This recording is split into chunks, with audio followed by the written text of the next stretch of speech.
हजरत मूसा अस की कहानी। राइटर रेहाना सुल्ताना।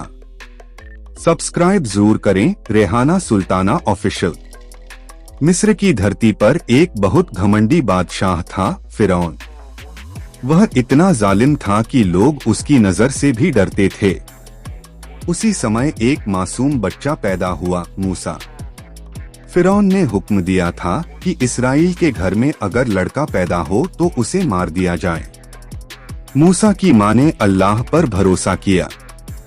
अल्लाह ने दिल में इशारा किया कि बच्चे को एक लकड़ी के छोटे से बक्से में रखकर नदी में छोड़ दो। नदी ने मूसा को बचा लिया और वह बक्सा बहकर फिरौन के महल के पास पहुंच गया। फिरौन की बीवी आसिया ने उस बच्चे को देखा और मां की तरह प्यारा गया। उसने कहा, ये बच्चा हमारी आंखों की ठंडक है। यही छोटा बच्चा आगे चलकर अल्लाह का पैगंबर बना। पैगंबर बनने का समय।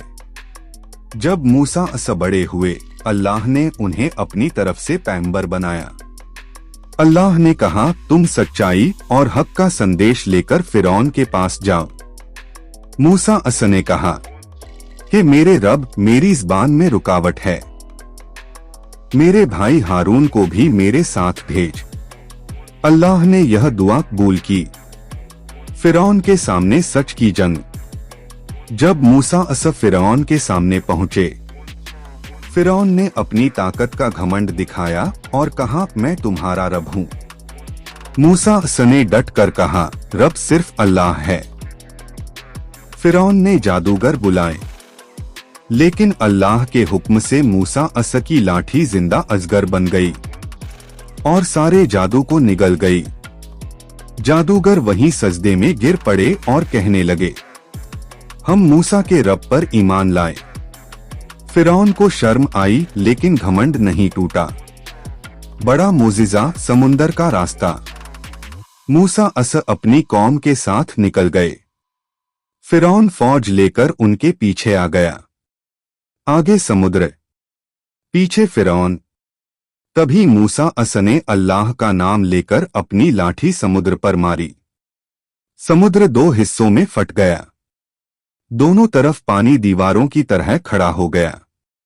बीच में सूखी जमीन बन गई। मूसा अस और उनकी कौम सुरक्षित पार चली गई।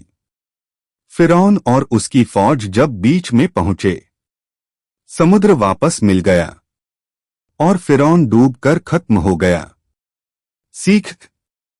हजरत मूसा अस की जिंदगी हमें ये सिखाती है, दुनिया का सबसे बड़ा जालिम भी अल्लाह के सामने कुछ नहीं। जो अल्लाह पर भरोसा रखता है, उसके लिए रास्ता खुद बन जाता है। सच को कोई मिटा नहीं सकता। Story author Rehana Sultana.